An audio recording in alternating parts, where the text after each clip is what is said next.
warahmatullahi wabarakatuh. Kula Velin badhe ngulas sekedhik salah sawijining jajanan tradisional Jawa, yaiku klepon.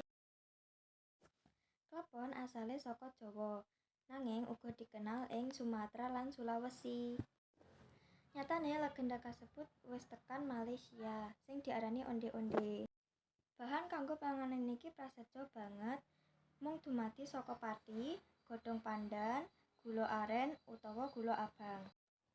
Klepon minangka jenis panganan lan jajanan tradisional semi basah sing wis kondhang lan beredar ing masyarakat kalebu masyarakat Yogyakarta.